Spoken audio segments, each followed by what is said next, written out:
याच्यामध्ये जर आपण पाहिलं तर या जिल्ह्यामध्ये की ज्यांनी मंत्रिपद असेल, जिल्हा बँक असेल किंवा सर्वसामान्य वर्गाकरता ज्या व्यक्तीने काम केलं असे स्वर्गवासीय खडले साहेब होते. आणि त्यांच्या अचानकच्या या सर्व घडामोडींनंतर आपण पाहतो की महाराष्ट्रामधून एक अत्यंत हळहळ त्यावेळेला व्यक्त करण्यात आली.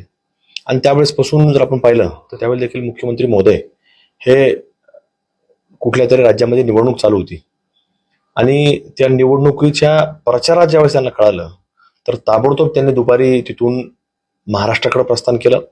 महाराष्ट्रामध्ये आल्यानंतर त्यांनी लगेच सायंकाळपर्यंत या ठिकाणी या कुटुंबाला, खडले कुटुंबाला भेट देण्याकरता, सांत्वन करण्याकरता त्या ठिकाणी ते आले.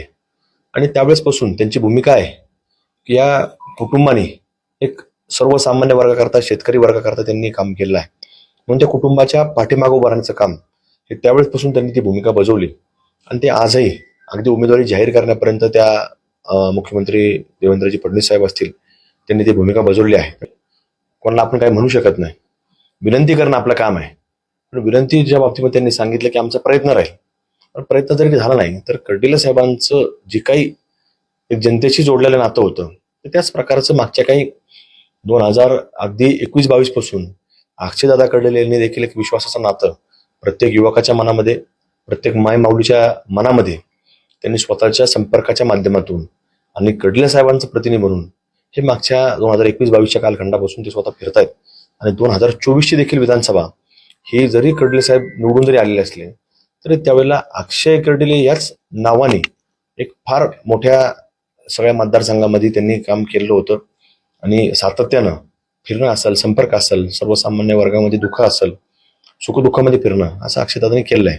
त्यामुळं ह्या सगळ्या भूमिकांमध्ये ती आज पक्षाने देखील शेवटी तो जसं सुजयदादा विखे पाटील साहेबांनी सांगितलेलं होतं की भारतीय जनता पार्टीकडून सर्वे केला जातो आणि सर्वेमध्ये जे काही इच्छुक लोक असतात यांच्यापेक्षाही जे इच्छुक नाही ते सुद्धा नावं असतात.